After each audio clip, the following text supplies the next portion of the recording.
UP की 80 seat में से 51 उम्मीदवारों के नाम का ऐलान हो चुका है। 24 की लिस्ट बीजेपी ने तैयार कर ली है। बीजेपी की तीसरी लिस्ट किसी भी वक्त आ सकती है। इस लिस्ट में बीजेपी रायबरेली से अपने कैंडिडेट का नाम भी बताएगी। लेकिन बीजेपी के ऐलान से पहले ही राहुल और प्रियंका यूपी छोड़ रहे हैं। ना अमेठी से राहुल चुनाव लड़ेंगे और ना रायबरेली से प्रियंका गांधी मैदान में उतरेगी। लेकिन रायबरेली से गांधी ही चुनकर आएगा। यह गांधी कांग्रेस का नहीं बल्कि बीजेपी का होगा। बीजेपी का यह गांधी कौन है? बीजेपी की तीसरी लिस्ट में किस किस का नाम है? प्रियंका चुनाव नहीं लड़ रही हैं तो फिर उनका नेक्स्ट प्लान क्या है?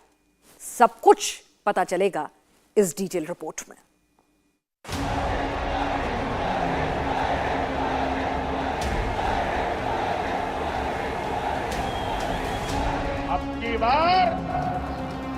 अब की बार क्या 2024 में यूपी में चुनाव एक तरफा होगा? क्या यूपी की सभी 80 सीटों पर कमल ही खिलेगा? मोदी का 80 फिक्स, गांधी फैमिली नहीं लेगी रिस्क। 2024 में यूपी के रिजल्ट का अंदाजा आप इस बात से लगाइए कि यहां गांधी परिवार अपने गढ़ में भी चुनाव नहीं लड़ेगा। यूपी में ना ही राहुल लड़ेंगे ना प्रियंका गांधी।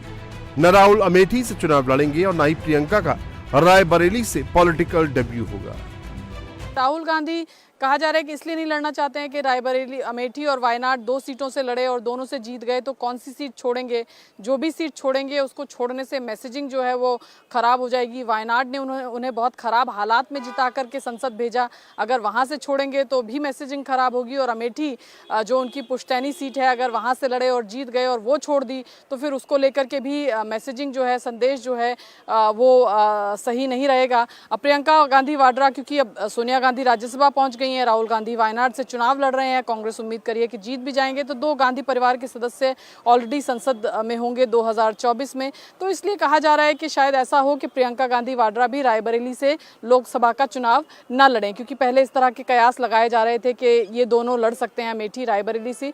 लेकिन अभी इसको लेकर के अगर आप कहें कि मोहर कब लगेगी, तो वो जब कांग्रेस की सीईसी की मीटिंग होगी जिसमें कांग्रेस अपने कैंडिडेट्स को डिसाइड करती है, उस सीईसी की बैठक जब उत्तर प्रदेश की होगी उसके बाद ही एक औपचारिक तरह पर कुछ भी कह पाना जो है वो संभव हो पाएगा। कांग्रेस यूपी छोड़ने पर तमाम तरीके की दलीलें दे रही है, लेकिन बीजेपी से कांग्रेस की हताशा और हार का डर बता रही है। यूपी में वाराणसी के बाद अमेठी और रायबरेली ही सबसे हाई प्रोफाइल सीट मानी जाती है, क्योंकि इन दोनों सीटों से गांधी परिवार चुनाव लड़ता है। अमेठी और रायबरेली महज लोकसभा की 2 सीट नहीं है, बल्कि ये कांग्रेस की पहचान है। नेहरू गांधी परिवार जब भी चुनावी मैदान में आता है तो वो फिर इन्हीं 2 सीटों से चुनाव लड़ता है, फिर चाहे वो इंदिरा गांधी हो, राजीव गांधी, सोनिया या फिर राहुल गांधी।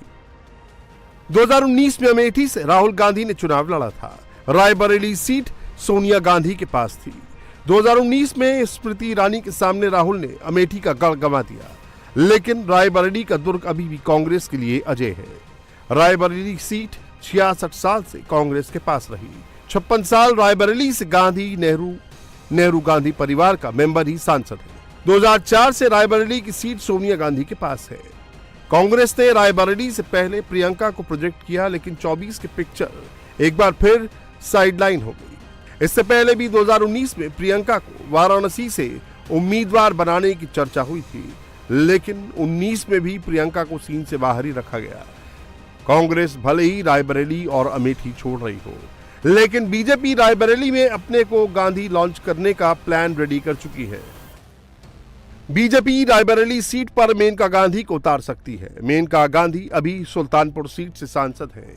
मेनका को रायबरेली सीट पर उतारने का प्रस्ताव स्टेट यूनिट ने दे दिया है, लेकिन मेनका सुल्तानपुर में ही रहेंगी या फिर रायबरेली जाएंगी, इसका फाइनल फैसला दिल्ली में होगा। अवध रीजन में लोकसभा की कुल 14 सीट है। इसमें अमेठी, रायबरेली और सुल्तानपुर शामिल हैं। 2019 के चुनाव में बीजेपी को 13 और 1 सीट कांग्रेस को मिली थी। अमेठी से स्मृति ईरानी का नाम का ऐलान हो चुका है।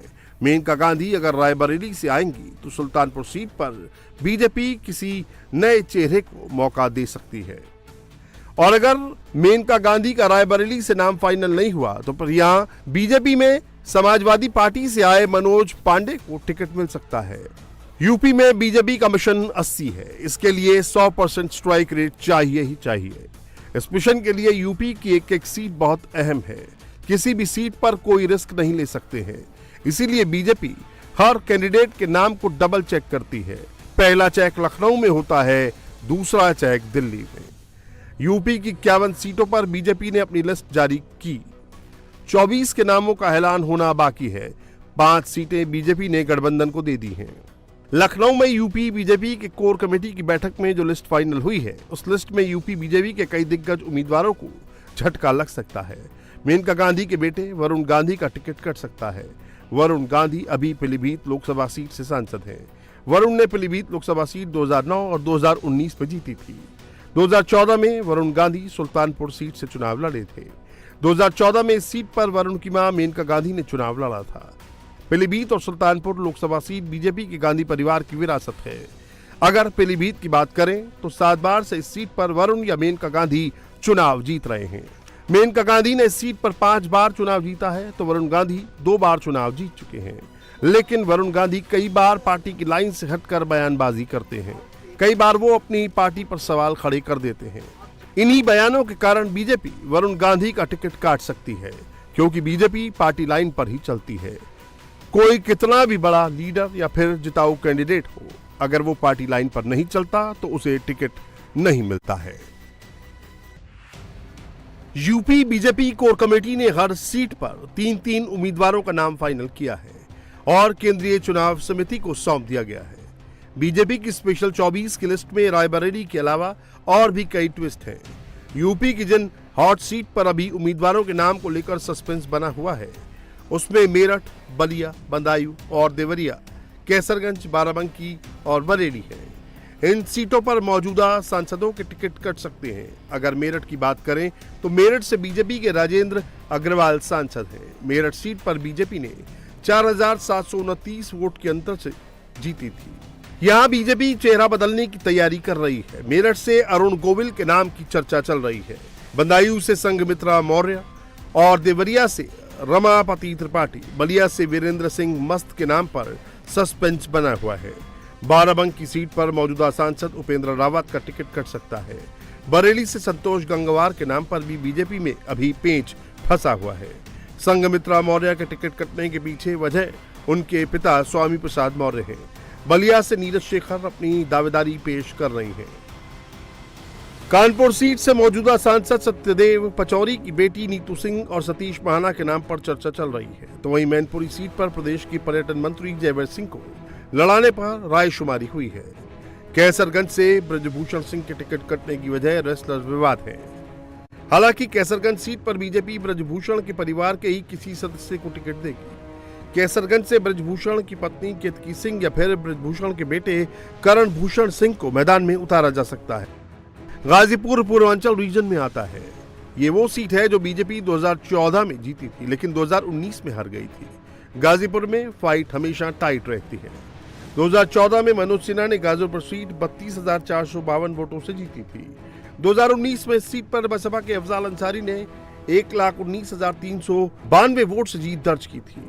इसकी बड़ी वजह इस सीट का जातीय समीकरण है। 2024 में गाजीपुर लोकसभा में 21 लाख से ज्यादा मतदाता भाग लेंगे। इसमें यादव 5 लाख और दलित 5 लाख।